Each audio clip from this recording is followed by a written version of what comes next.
Hello, in this video I'm going to run through this ALLPOWERS R1500 Power Station and also the SP033 flexible solar panel. Now you'll note in the corner of the screen it says this is a paid promotion. I've not been paid, but ALLPOWERS have sent these out for review and I get to keep them afterwards, but this will not in any way, shape or form affect my views on this. I will give you my honest opinion on what I think of these items, but I just thought I'd point that out from the start.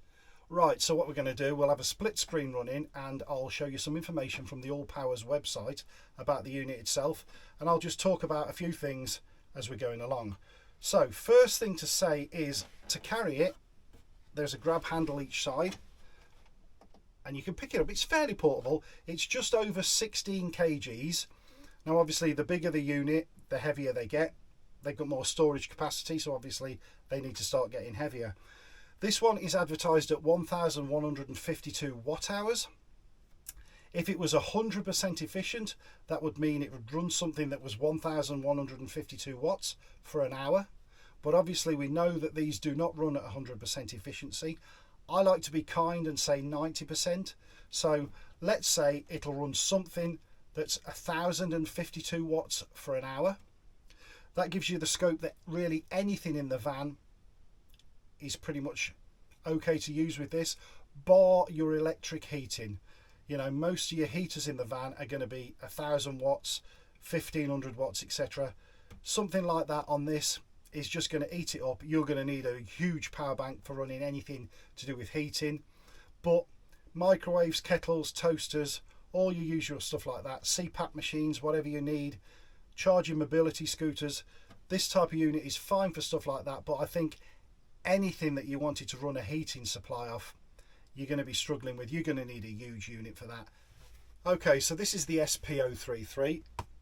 It's a flexible solar panel. It's got 4 sections on it, and this one is rated at 200 watts, so it's perfectly acceptable to use with the R1500. And indeed the R1500 will take in up to 650 watts on solar, so if you wanted to buy a bigger panel, they've got plenty of those on their website as well. But for the test that I've been sent, the 200 watt is what I've got.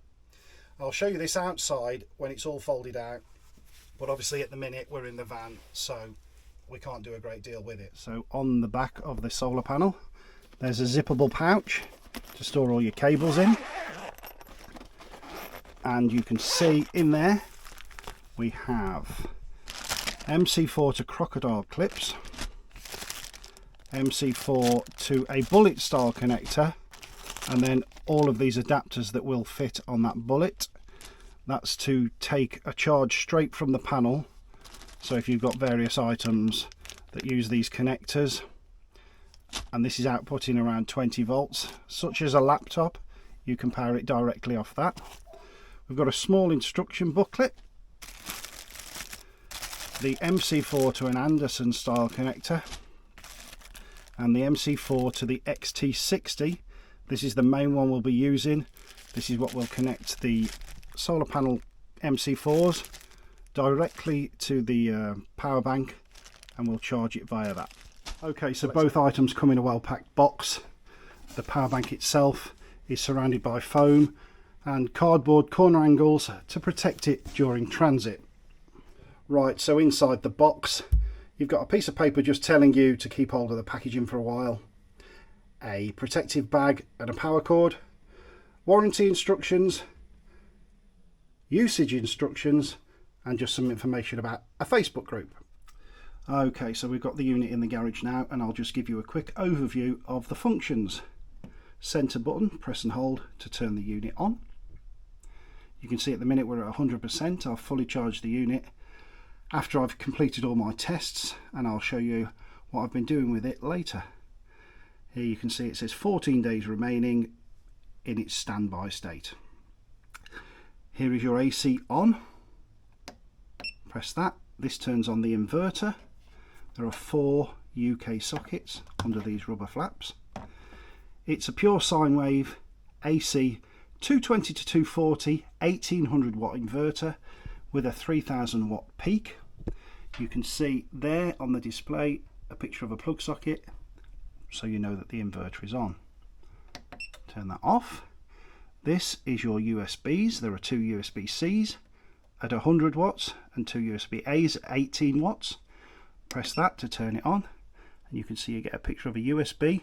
You can also see there's a picture of a car there. That turns your DC on, which is also the cigarette lighter output there. And it also turns on your two 15-watt wireless chargers for a mobile phone. Okay, so I'll just demonstrate the wireless charging. And there we go, we're on charge. So if you see that there, this unit is Bluetooth and Wi-Fi compatible through the app. I'll show you that later on in the video. But basically you can connect this remotely via Bluetooth in the same room or over Wi-Fi. If you've got it in the house or in your van and your Wi-Fi enabled, you can connect to it remotely from however far away you are and turn things on and off. Okay, so side view of the unit.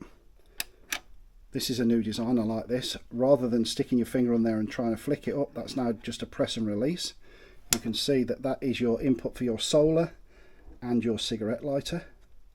There is an overload there and an AC input there. Press and lock that back down.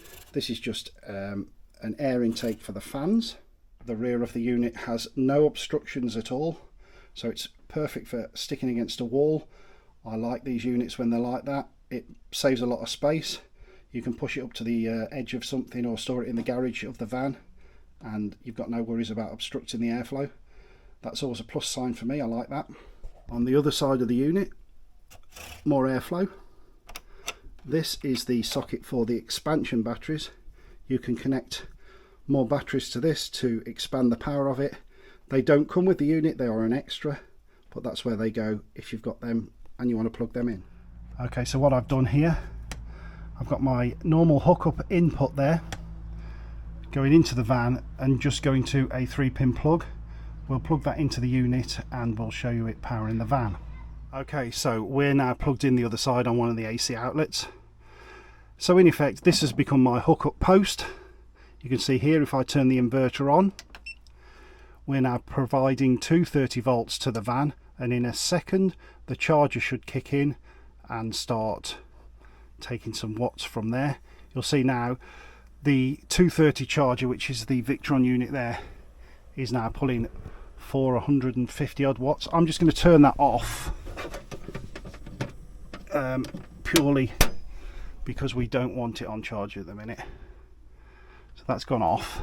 What I'm going to do is quickly show you what would happen if you try to run the heating on the van via this. Now it will work, but it's going to use it really quickly, so let's just show you that. Okay, so we're at the panel now, and if we turn it on to electric, so it's on 900 watts at the minute.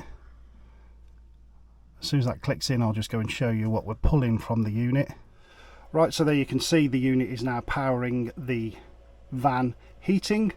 I got it on 900 watts in the van and it's pulling 909, so we're about right. But again, it's showing it will only run for about an hour. If Heather just clicks it up to 1800 watts for me, there we go, we're now at full. The fans are quite quiet, but we're running 1800 watts. That's about the limit of this, although as I say, there is a 3000 watt peak, so it's not going to trip out at that. But you can see it will only run that for half an hour really. So for your normal plug sockets like your toaster, your kettle and your microwave, you're fine, but don't try and run your heating on anything like this. This is dropping down very quickly. Okay, so just to show you that the plug sockets are now all live in the van using the power bank as the hookup post in effect. Going to try this 1400 watt hairdryer. And there you go, you can see at the minute it's pulling about 1250 using the power bank as its main supply. Okay, so I'm just recharging the AllPowers now from the AC side. I did want to just run through with you that, as I said earlier in the video, you can actually use this remotely via Wi-Fi or via Bluetooth. To activate that, press and hold the USB for a while and you'll see that the Wi-Fi and Bluetooth sign comes on. I'm now going to be playing some split screen, showing you some of the things you can do with it, such as turning on and off the sockets remotely, and also you can change the power input for charging speeds all the way up to 1500 watts, right down to the lowest as I've got it on at the moment. I purely prefer to charge it in the lower modes simply because the battery life lasts longer, I think. Right, there are the panels folded out. You can see I've got a tape measure out there just to give you a rough idea. That's 2.2 meters at its folded out position. I've got the lead connected up, and hopefully if we get a bit of sun I will at least show you it charging in some form. And just to show you behind, you can see the legs fold out like that, just to support it at the optimum angle.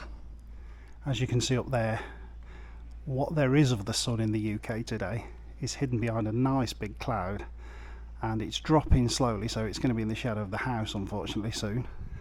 I had a little bit of a brainwave, quickly ran round the front of the house. Obviously if the house is shading the panels, why not go to the front of the house? So you can now see we're up there. We're still a bit cloudy, but now we're getting 116 watts in, which is a lot better than we got round the back, and I'll quickly show you that. You can see the shadows are quite long now. Yeah, we're still climbing. There's 126 watts going in there, and considering we're at the beginning of April and it's cloudy, you can see the panels do perform quite well. I'd easily expect to achieve the full 200 watts when the sun's higher in the sky. Okay, so that's the R1500 power bank and the SP033 flexible solar panel from AllPowers. If you have a look in the description box below the video, you'll find a time-sensitive discount code for these two items, and also a link to the AllPowers website where you can choose a different item or maybe a higher wattage solar panel should that suit you.